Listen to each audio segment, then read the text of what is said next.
All right, so we're basically halfway Yeah, for the year. it's crazy. Start of the third quarter. How do we feel? Where's the year gone? That's my first thought. Where the hell is this year gone? How's the summer almost over? That's what I think is crazy. I feel like it just started. I mean, kids are going back to school in 4 weeks. Think about that. August, mid-August. I don't know about that life yet. I just got the Yeah, little 2-year-old Rain Man. it's coming. Tyler lives on vacation. Lives on vacation. Bro. Summer Have you- vacation. Oh, summer. Summer vacation. I was gonna say, I was you- like, I I know don't you've know. had a Summer. I don't know 2-year-old. about That's- to call Summer. pregnant wife at Like, home and nah, a Yeah, I was 2-year-old gonna say, No, no, vacation. no. You could call Maggie Time right out, now. You time tell out. her she's on Hey, vacation. Mags, you're on vacation. I'm talking about summer vacation. Kids aren't in school. Yeah, I think you probably should just pivot off that and move forward because you probably just insulted. Summer vacation. Summer Yeah. vacation. No, I tell you, man. I don't know. I got 2 getting ready to head off to college. I got one. Jesse, you got 1. I mean, I don't know, Tyler. I mean, honestly, like thinking about you talking about like where we at. I can't put my head around it. I mean, the mortgage world's been just bizarre all year. It's been. I mean, it's been good. Yeah. We've had successes. We've had challenges. Let's not kid ourselves. It ain't all. I mean, it's not like I feel like every year we're like, next year's gonna be, it's Well, gonna get easier. I mean, and it's like, You look still here. You look at the third and fourth quarter of last year. Everybody was like, "Oh, next year rates are going to be." They predicted the Fed, the Right. smartest people in the world, predicted that rates would be in the low 6s to upper 5s right now. Right? Well, we didn't know there was gonna be a tariff standoff with China. Yeah. Had we known that, probably would have forecasted a little differently. Yes. I mean, given that, but seriously though, you talk about a hard year. Given that rates have been upper 6s to 7s, pretty much all year long, like where are you guys? Like where are you guys considering where you wanted to be at this point? Yeah, I mean, solid. I mean, it's good. I mean, obviously everyone wants to do more. So I mean, that's kind of you got to put it in perspective. You got to put that kind of in perspective, right? I mean, like we're not in 2020, 21, 22. So we got to be careful on like what is a successful year. Now, personally, I mean, am I at where I wanted to be right now today? No, probably not. But am I close? Yeah. So am I good with that? I personally am. Right? Like, I mean, and I know we all work off goals. You work, I mean, Jesse's the main goal. I mean, Jesse's the one that talks about on our goals boards. more than anyone. Tyler, you are, I mean, your entire life as far as, I mean, your hard 75s, you're working out. I mean, like your Helps. disciplines, mental, I mean, everything. I mean, you are a goal-oriented guy as well. It's very important to have goals, right? Sometimes I think in the mortgage world, though, like we have goals. We can only control so much sometimes. Right. You know what I'm saying? Like we can only control the market to some degree. And as we were just kind of talking a second ago offline, things are harder now. I mean, you guys tell me Drastically. right now. I mean, how much harder? If let me ask you this, Jesse. If you talk to 10 borrowers today, out of those 10 borrowers, say they're all 10 pre-approved. Let's act like all 10 are pre-approved, which is very doubtful. But let's act like all 10 are. How many of those 10 are easy? How many are actually extremely difficult to get across the finish line? What would you say? You might have one cupcake one, and even that. I don't even know what a cupcake is Like- because the cupcakes today, you're coming in, they got a house, right? Because usually at cupcakes, the person they've already got their place. They got a good job, but they're not going to be contingent. We were talking about previously contingent. They're not going to be contingent, so we got to do a bridge loan. So your cupcakes really multiple loans, but then you're figuring out, oh, well, you got commit. Like, so I don't know, Chad, 1, 2. Yeah. I'd say out of 10, I'd say 7 are such puzzles that we bang our heads up against the wall. And, I mean, we were talking about hard market. It is, I'm 20 years, 23 years. It's the hardest market in the history of mortgages. No questions. Yeah. So, I mean, It makes me feel a little better. it's tough. It's tough. My frame of reference is not nearly as long, so. Well, you do everything right. You got a buyer they're selling their house, they're buying a house. They don't need to be contingent, but they want the money from the sale. And this happened to me last week. True story. My buyers, they're selling their house. They're clear to close, supposedly, right? The day before we're supposed to close, the buyers no longer qualify. Well, you weren't clear to close. Like I don't know about you all, that drives me up a wall. Like, oh, hey, Can we close tomorrow? Well, we're not clear to close. We don't schedule until they're clear to close, but other lenders will, right? So my point is that situation, what was an easy situation? That was actually a very easy Cupcake you talk about loan. And we had to completely reconfigure the whole thing. And thankfully, we were able to, with only one day extension, close without selling the house. But that, like, what was seemingly an easy deal, we were ready for 3 weeks, turned into a train wreck at the end. It happens. There's definitely now more than ever having to pivot in the middle of a deal, like restructure everything in the middle of a deal, which is, in my opinion, is the most frustrating thing, because it's like you're doing your job. It's like doing your job to completion twice, because you put the plan together, we all agree how we're going to do it, and then something changes that's outside of our control, that now we have to take control and lead and tell people, here's how we're going to get there. And not everybody wants, once people have that expectation set, it can be really hard to help them navigate to the next, hey, I understand, this was supposed to happen. They were supposed to be clear to close, but here we are. So here's the solution to the problem. We'll get it done. If it was that simple though, the job would be easy. Right. The frustrating thing isn't about restructuring it. Yeah. It's about trying to educate everyone else involved about why that's the best way to do it given the circumstance we have today. Well, but sometimes it's not even the best. Sometimes it's the only way, right? Yes. We're in a position to where, we're pivoting because of something that transpired, and we got one option, and this is it. So I'm gonna, and sometimes you don't know that one option. Let's be honest. If you don't know what you don't know, that deal could be dead. I literally just saved a deal from someone that didn't know how to use an IRA for distribution. That's their fault for being dumb, right, on the loan officer part. Just inexperience. My point of that is being that is sometimes we got to pivot for a particular reason. But if you don't know how to pivot, that's a problem. Well, and pivot. So I had one last week that it's one thing to pivot, it's one thing to put the solution together, but the other thing is, and I feel like both you and myself, we all do this really well. When that problem arises that we don't know, we get hit by a bus, right? 2 days before closing, we're going up for a clear to close, and something that we don't know about, that we're not going to find out about. Somehow we find out about it. Yeah, you just had a fun one. I just had a real fun one, and so. But the thing is communicating, because if we can calmly deliver the news to the buyer, deliver the news to the buyer's agent, and then get the listing agent so we're all on the same page. If we don't communicate and we're not telling people up front, here's what's going on, and hey, look, we didn't know about this. It wasn't something we dropped. It wasn't something the buyer dropped. This is out of our control. We're not going to close on Friday. We're going to close on Wednesday. It's going to be okay. Our level head, you joke all the time about how I have some gift of keeping that. It's just 20 years of doing it, but literally if we keep it calm and we make them feel like, hey, look, this is okay, versus oh Lord, the sky's falling. I feel like that's a gift we all have, to be honest with you. I'm working on it. I have gotten dramatically better at it from when I first started, but Tyler, it's the hardest thing I think to do. I have a tracker on my desk on the amount of F-bombs dropped on a daily basis. So that number's coming down though. You're counting mine.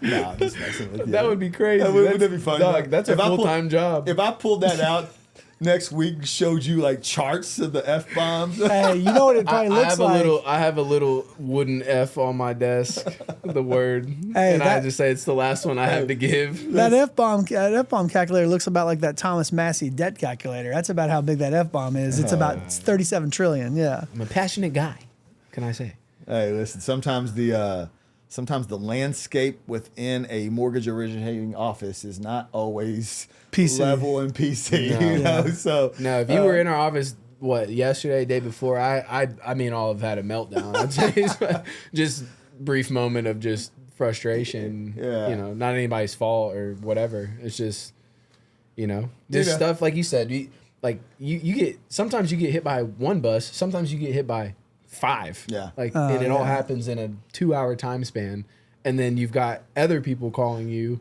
Yeah. Who, again, complicated situation, and they want an answer right now. Well, I think what's funny in our world, and if you're listening to this right now and you haven't been in what we do, it's oh, look, they close loans. They post on Facebook, another closing. Everybody's happy. Everybody's smiling, which they are because we've gotten to that point. Right. And a lot of times it does go well. Like we're not, I mean, they're not all train wrecks, but Right. they can be tough if we set those expectations as well, you know. But what's funny is you talking about those buses hitting us on a daily basis. You know, it looks like it's all gravy every day. It's not. No. That bus hits you, the next bus hits you, and then guess what? Your phone's ringing with a new client. Somehow you got to pick up that phone and put that fake smile on. Like, oh, hey, how you doing? Knowing that you got 3 buses literally just backing up over you right now, but yet you got to like try to pick it back up and keep moving it on. You know, keep it moving. It's like that.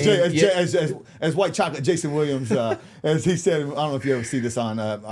Jason Williams is like all over my reels now, right? And if you don't remember Jason Williams, point guard from Florida, I remember him. Oh, you yeah. know, White Chocolate, whatever. He's Jason all Williams, over the one of my place right favorite now. point guards. And not to get off track here, but he told a story one time. He was he was walking across Florida's campus. He was the first time it was like walking across, and his dad was there, and like all the Florida football team came out or whatever, and they yelled over and they go, "Hey, white boy!"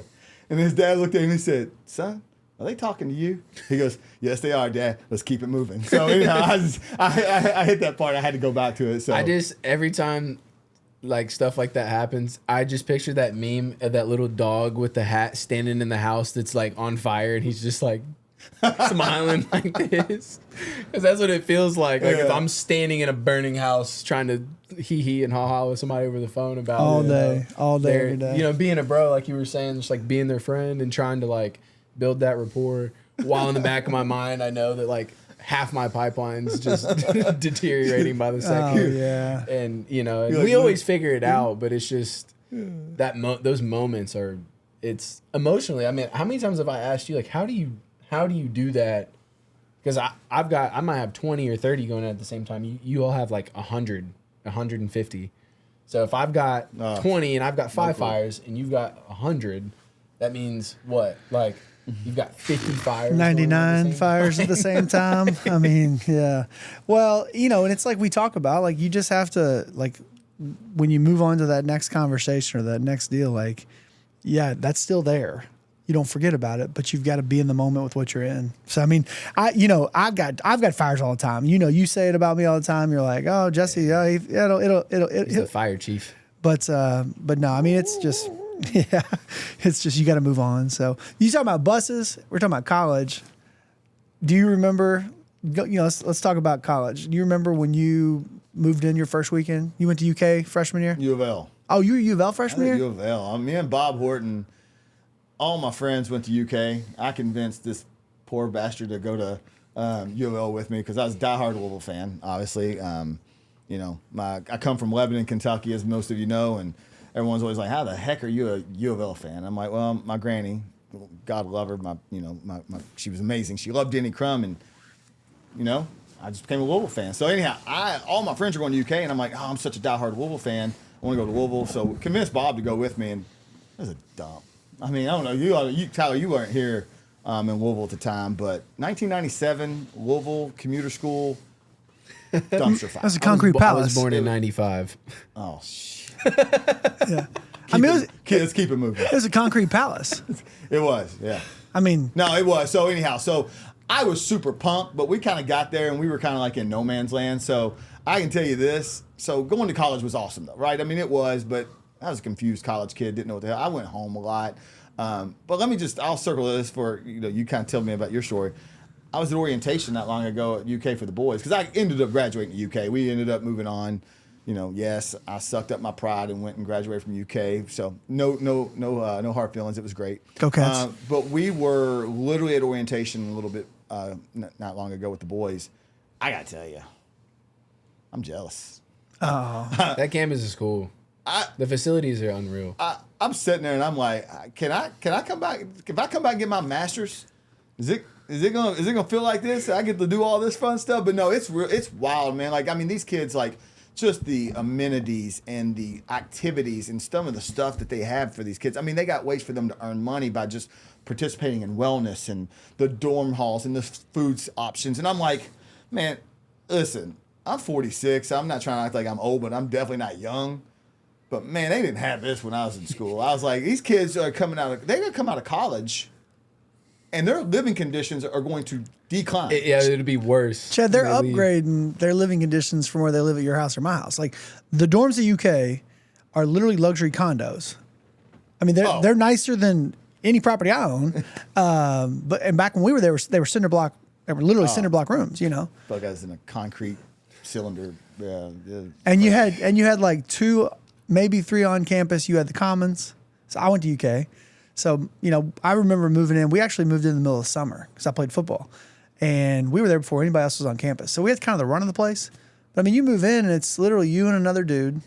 You got 2 beds. You don't have a sink. Community shower.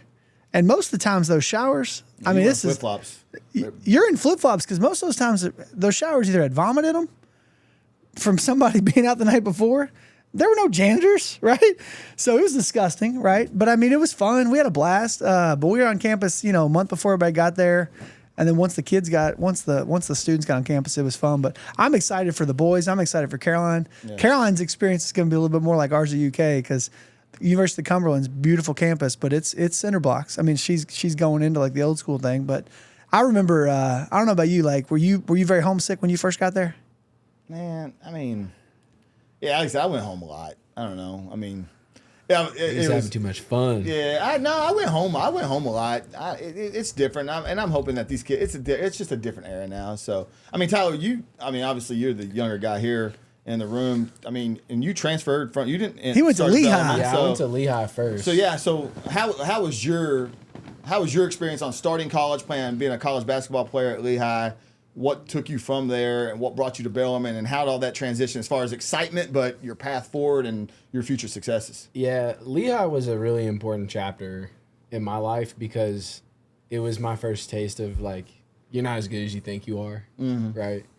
From a basketball perspective? Yeah. Well, and even school, dude. Like, I was a 4.0 student. I was an honor student in high school. 4.0, like, never studied. Like, it was just easy. And Lehigh is, so when I first enrolled, I was doing computer science. It was a dual degree. It was computer science and finance. So I had to take, Lehigh is an engineering school. They used to be the engineers. They're the Mountain Hawks now, but they were literally called the engineers. Oh, really? Before. Yes. That's a terrible mascout. Yeah, That's a terrible mascot. Hence why they changed it. Yeah. But, and their school colors suck. It's maroon, brown and white. Oh, brown and white. The school newspaper is literally called the brown and white. Like it's not the most aesthetically pleasing. Where's that, PA? Bethlehem, Pennsylvania. Yeah. So Bethlehem Steel, I don't know if that, you guys probably are not old enough. No. For that to. Chad probably is. Bethlehem Steel was like a huge, I mean, think like UPS to our economy locally, right? Like Bethlehem Steel was it back before. So there was a lot of money there, and then the steel industry, like once steel got to the point where they were using like the different alloy metals where it didn't have to be just like pure steel, and it started getting outsourced, it died because there wasn't enough demand for what it was. Way more expensive than the stuff that was coming out that was different. Long story short. But Lehigh their campus is right next to that steel stack. And now that steel stack is a casino, which is funny. But so I struggled with school actually, because they have weed out classes for those engineering courses. And I wasn't necessarily, like computer science, they make you take these courses as a part of that curriculum, but it wasn't really like super relevant. It was because it's math. It was computer science, but dude, it was hard as hell. Yeah. And there would be stuff on tests that they never talked about. And when you would ask them after, they'd be like, "Oh, we were challenging you to see if you could combine the concepts that we taught you." Right. But I'm like, "But you never taught us how to do that." And they're like, "No." And I was like, "So how was I?" It was hard. Yeah. And then, I was a top 20 guard in the state of Indiana, and if you know Indiana high school basketball, like that's legit. That's a blue blood state. In that class, I mean, Trey Lyles, Trayvon Blewett, James Blackman Jr. They played at IU. Oh yeah. PJ Thompson played at Purdue. I mean, it was like that Indiana All-Star team was bananas, right? Pretty much every single one of them went to an ACC or Big Ten school. Mm-hmm. I didn't even make, like, I was just short of the all-star roster, right? And You probably would have made it if you had that hair you have now. maybe, but I actually still think it's crazy to this day because with that team, we lost like 3 games the whole season or something crazy. Yeah. Where was this at? Hamilton Southeastern. Hamilton South. Okay. Yeah. Mm-hmm. So I'm thinking when I committed when I was a junior, I'm thinking I'm about to go to this place. It's a mid-major school. I'm gonna be rookie of the year. I'm gonna be man, blah blah blah blah.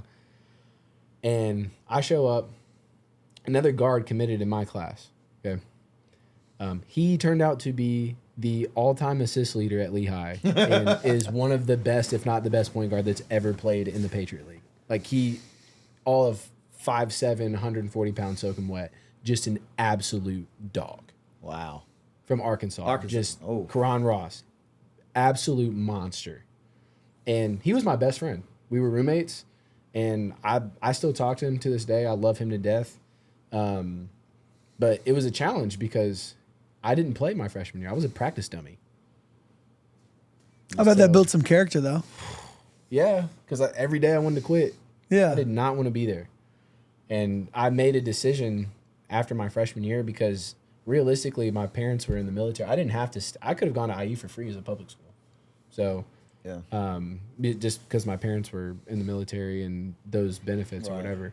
Did that first semester? So you're on campus. You think you're going to be the BMOC. You're a practice dummy, like. And I'm saying because I had a similar experience. I feel like how lonesome was that? Like that first month, right? I mean, you got your buddies, you're in your dorms, but like you don't have your mom because your mom's your dog, I was right? 9 hours away. Right. Yeah. But like how lonesome was that? Like, I mean, it's probably like one of the darker. It's weird though, because like I look back at my time at Lehigh as like some of my favorite memories. So odd. Yeah. Like, but it was hard. Yeah. Like, and we talked about this earlier. Like, there's parts of that like I like disassociate. Like, I like don't even remember because I was just like trying to survive. It felt like. Was the point guard? Was that the reason you transferred to Bellarmine? So.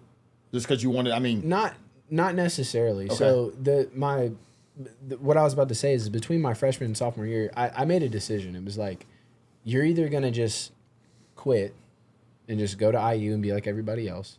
And it's no shade to people that went to IU. It just, that was how I was phrasing it in my mind. Or you just be so good that they have to play you. They won't have a choice. So I trained 4 to 5 hours a day, every day, from the moment that I left campus to when we came back that next summer, for like you said, because we'd have like the summer sessions. And I was a completely different player in person. I was a monster when I came back. I was so pissed off and so embarrassed and angry, frustrated, all the feelings. Mm-hmm. And I just balled it up and just used it to drive me every single day.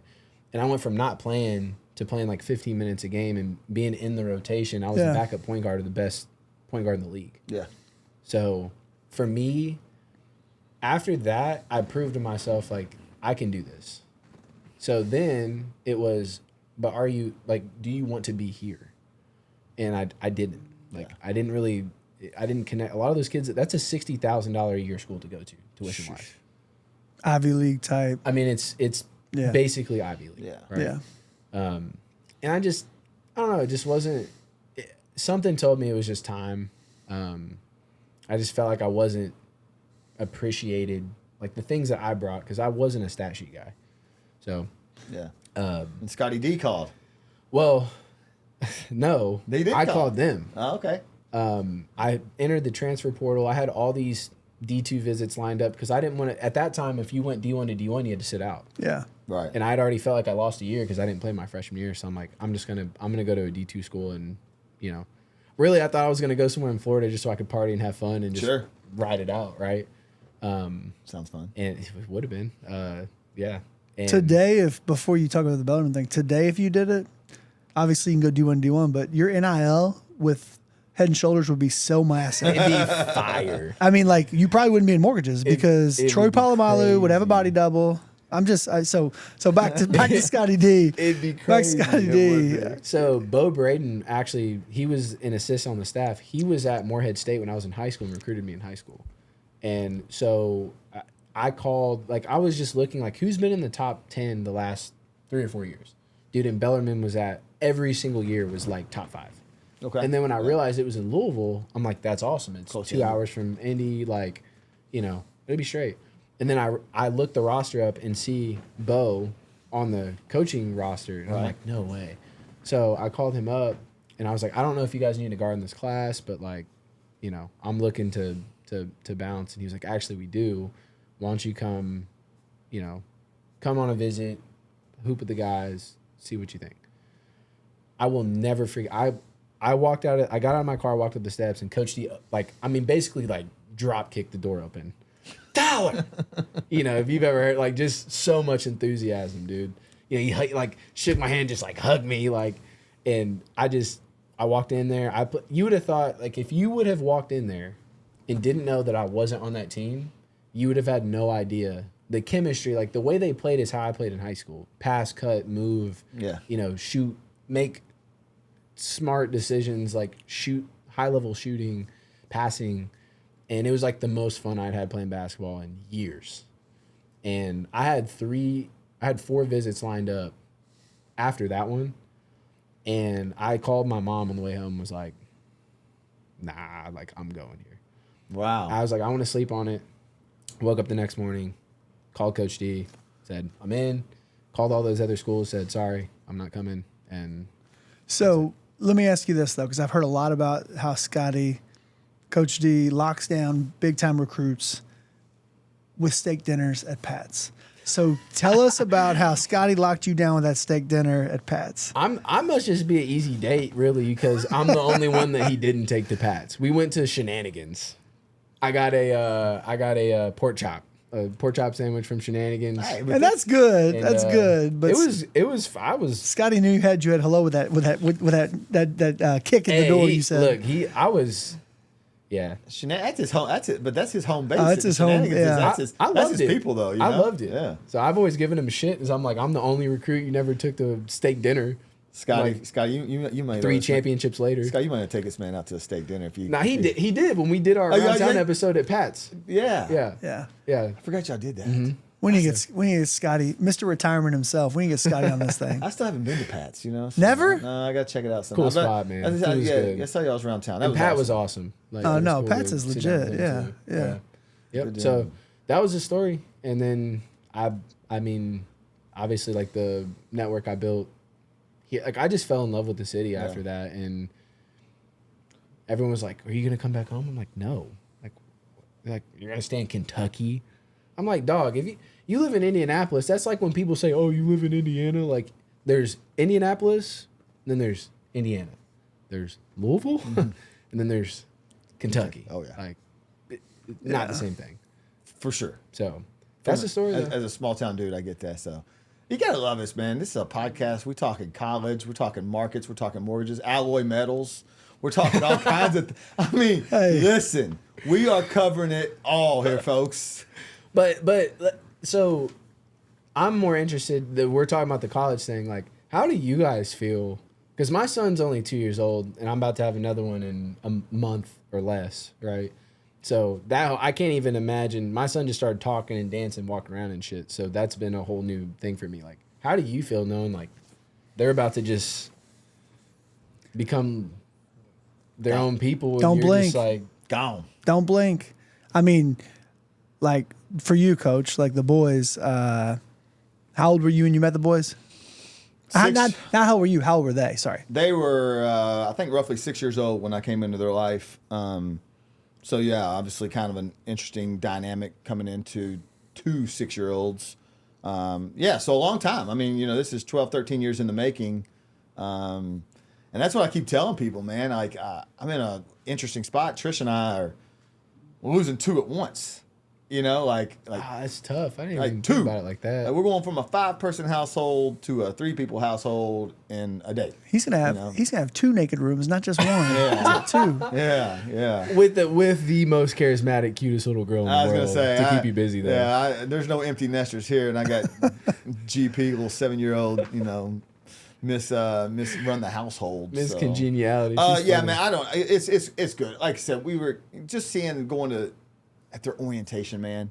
And kind of seeing like their aspirations right now, still figuring things out. You know, I feel like they're way more advanced. I mean, we talked a little bit about, we haven't really touched on the Catholic school system, and I know Tyler, you've talked about that a little bit on, as far as how you're going to bring rain up and whatnot, and some different things. And I just feel like these kids are, there's great schools out there, but I just feel like these kids are so much more prepared. They went to Trinity. They went to Trinity. Yeah, they went to Trinity, and of course, I had no affiliation. I come from Marion County High School, right? We had one place to Knights. go. So Knights. the Marion County Knights. They're going into this so much more elevated than what I could have ever imagined back in 1997. So I'm excited. It's cool, but it's going to be different, man. I mean, listen, I'm a guy that likes that. I like to be around people. I love my people, but they're going to be close, and we're going to have some fun with it. So I'm looking forward to it. And So I'm going to ask you both the same question, Uh-oh. and I think it'll be interesting because you have 2 boys and you have a girl. What are you most afraid of for them?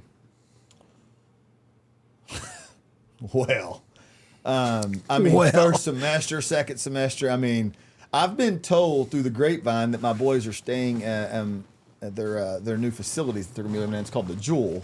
And I'm sure if there's some people listening right now that's had some kids at the Jewel, the proximity to the bars is rather close, Tyler. Gotcha. It happens to be what I've been told, Louisville South, perhaps. So, no, I mean, you know what? Them managing expectations, having fun, honestly, like there's a level of you're going on your own. It's time to go have fun. And I'm a big believer on these kids need to go have some fun.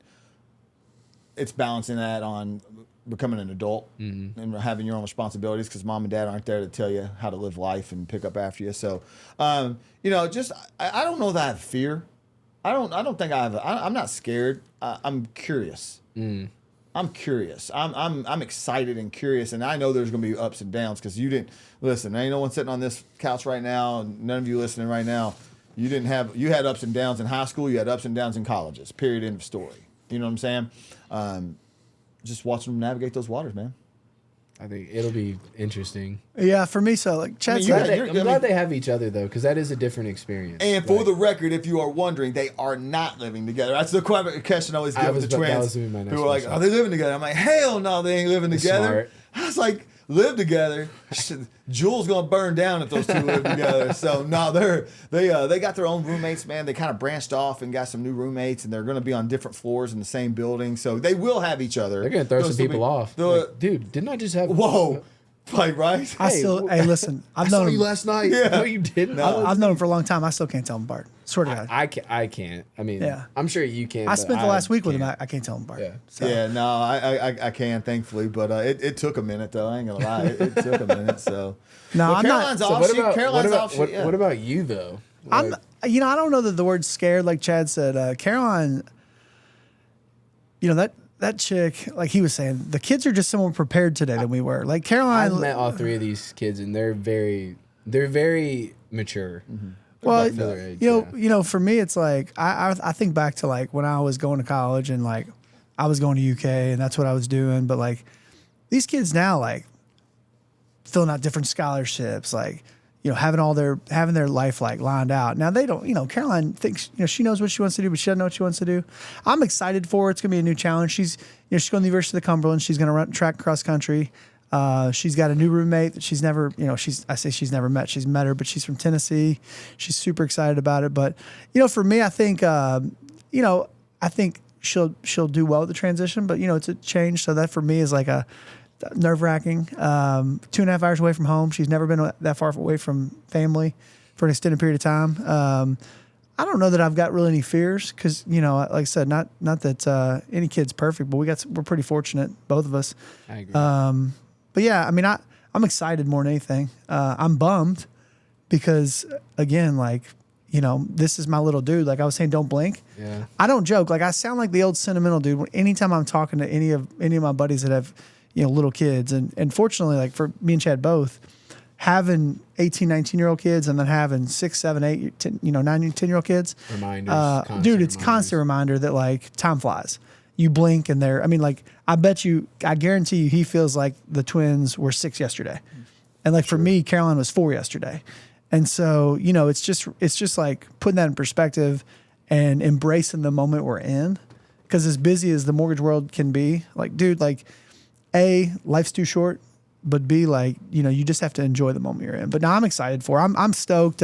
Looking forward to being. She's a Patriot, which, you know, she and I are both huge New England Patriot fans. So it's kind of ironic that Caroline chose a school that's mascot's red, white, and blue. But now I'm excited for her. She's really excited as well. Another good question. On move-in day, are you gonna cry saying bye to them? Me? Probably. I'm a crier, man. I feel like I knew. Everybody knows me, man. I'm a crier, dude. I ain't. I'm a crier. Yeah, I figured him. There's a good chance. I ain't gonna lie to you, man. Hey, listen, this is where I know Trish is gonna cry. That's a given. Love you, T-Bone. T-Bone's crying right now. Now listen, I cried during Disney movies. So let me just tell you, I'm a softie. I'm very sentimental. There is zero chance that I don't cry on move-in day. Yeah. I'll probably cry the whole way home. So, what parting advice?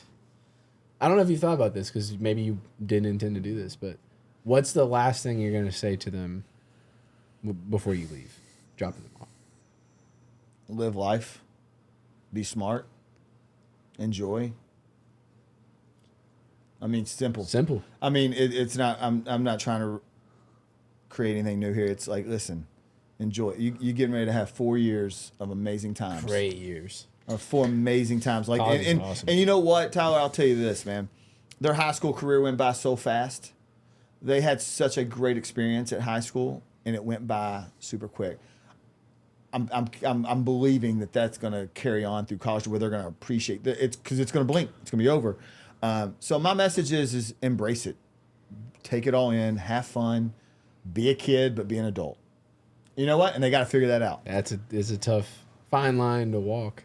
Yeah, same here. I mean, be smart, obviously, and again, we're both fortunate in that case. Have fun, because 4 years you're going to blink just like they just did for high school, and they're going to have the grind that we live every day. Like, we got to work. Like, you get 2 weeks vacation, so enjoy it, but work hard so you don't have to look back and go, I wish I would have put a little more work into it. But embrace the moment, meet a lot of great friends, you know, and to me, it's like, I don't even know. I mean, I'm going to say be smart.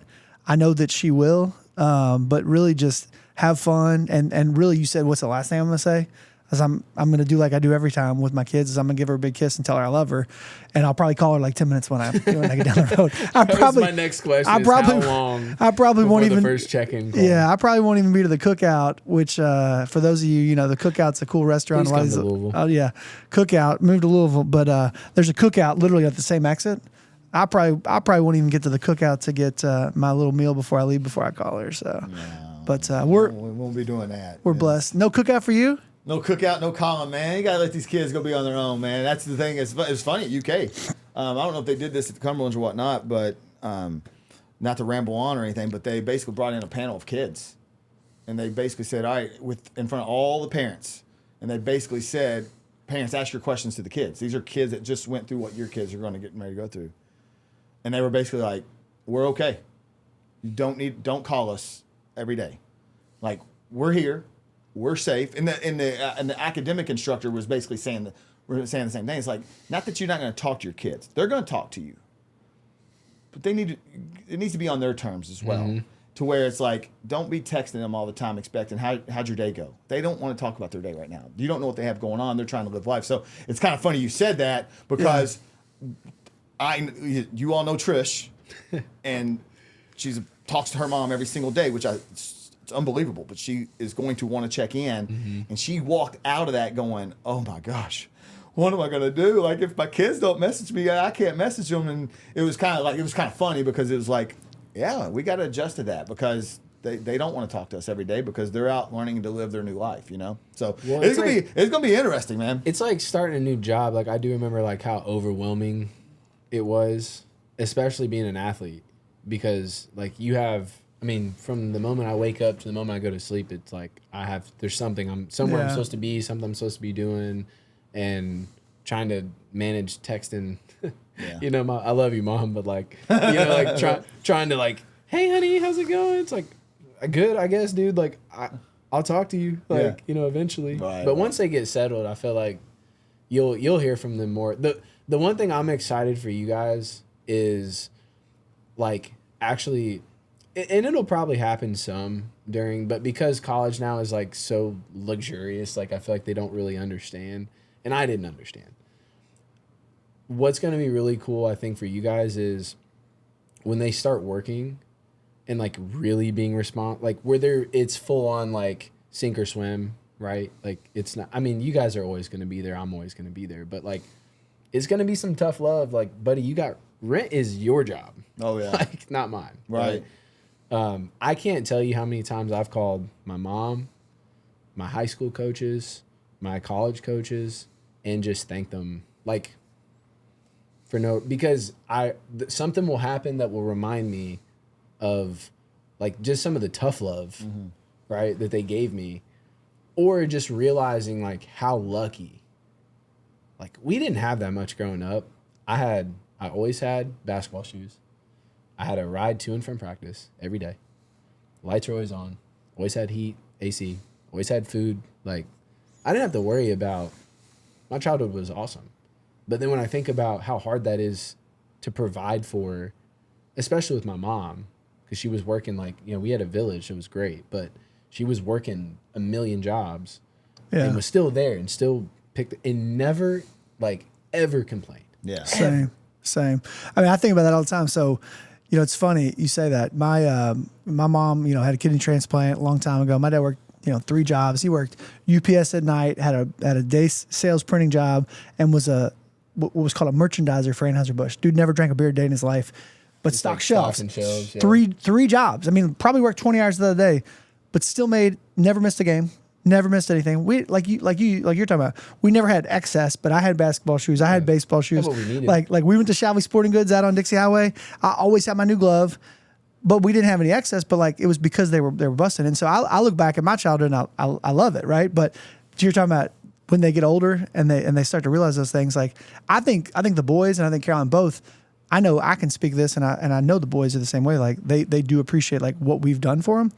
I think what I look forward to is when they call to celebrate their successes, school successes, and then I don't even want to talk about job successes because that means that they're 5-10 years older. But that point, like that's one of the things I remember when I got my first job in the mortgage business. Like my dad was the first dude I called to be like, listen to this, you know. So I miss that. Like obviously, you know, you guys know my dad passed away a long time ago. Like that's one of the things, like he's the dude that I would celebrate with. And so I do look forward to that with Caroline and with my little kids, but that's so far away. I don't even talk about that, but yeah, no, that's legit. That's stuff that Rain Man, I think about you with Rain, Man. That's my homie. Yeah, dude. I love that kid, man. Dude can dance. Dude can He dance. can sing, dance. Look, I'm telling you, that kid's never loved any other person he's ever seen than his own reflection. His confidence will not be his problem. So hold on a second. He comes to that pretty honestly though. Have you seen your hair? I mean, I gave him a good, good starting spot. Thank God he looks Good like genetic starting he's point, right? between myself and his mom. Thank God he looks like his mom. Yeah, thank God he looks like them. Thank God. Yeah, no. Fellas, I gotta say, I feel really grateful right now because I don't have dollar signs. I'm not seeing dollar signs knowing that, well, you got 2 and then you got the 1. So I'm grateful to not be there. So it looks like you guys are going to have to bust it in Q3 and Q4. Shoot, to pay some tuition. No doubt. The amount of origination that needs to happen, Tyler, to compensate for private school and college and all that things. No, I'm looking forward to Q3. I think we all are, honestly. Yeah. Kind of as we kind of go into this end of the year and Fed's talking about, obviously big talk on lowering rates, and it still has not happened, from a mortgage perspective, a bond perspective, from a Federal Reserve perspective, So yeah, I think it's going to be an exciting second half of the season or year on like what's mortgages going to look like. Honestly, I think you and I, we all talk about that every day we kind of don't really think about it that much. Our consumers do, right? We just come in and grind away. I mean, we come in, we sell what's in front of us. We sell current market and what it is. But I know a lot of our consumers and our customers, I should say, are curious about what's going to happen. And it's a great question. Back to that, I don't know. Yeah, no. I mean, you got any predictions for Q3, Q4? I'm just going to say this. I think that based on the fact that, obviously we think rates are going to drop. I'm not going to give any predictions, but I will say this, like you've heard me say this every day. It's not my numbers. It's the NAR, it's the NBA, but rates are going to fall. And every 0.5% they fall, 2.5 million buyers come back to market. So I think in the second half of the year, I think we're going to see a big pickup because I do think we're going to see some reprieve in rates. So I think people need to get off the fence and go. Yeah, I've always lived by I'm a big, if you know me, I love the stock market. I love everything finance. It fascinates me. And the biggest lesson that I've learned in any investment is time in the market is better than timing the market. Oh yeah, no doubt. My highest performing investments have been the ones that I've held the longest.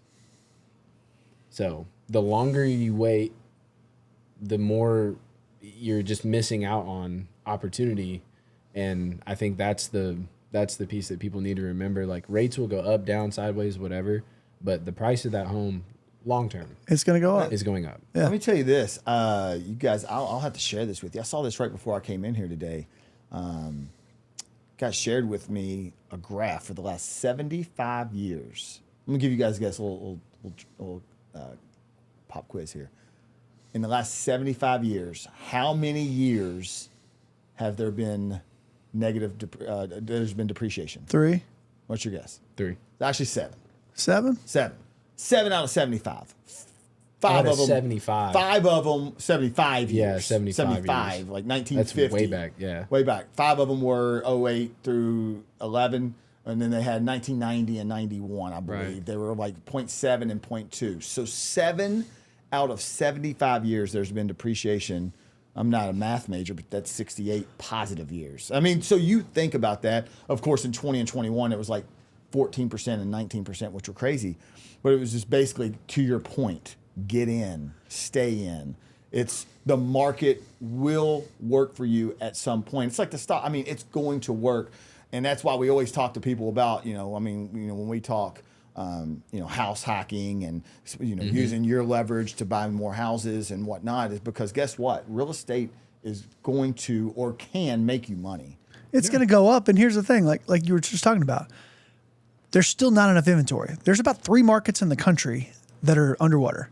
Outside of that, there's not enough inventory. So with the surplus of buyers that there are, and there's all in the sidelines. They're all in the sidelines. So as rates fall, all that's going to happen is values are going to do this. So anyway. Yeah. I tell you what, man, college talk, market talk.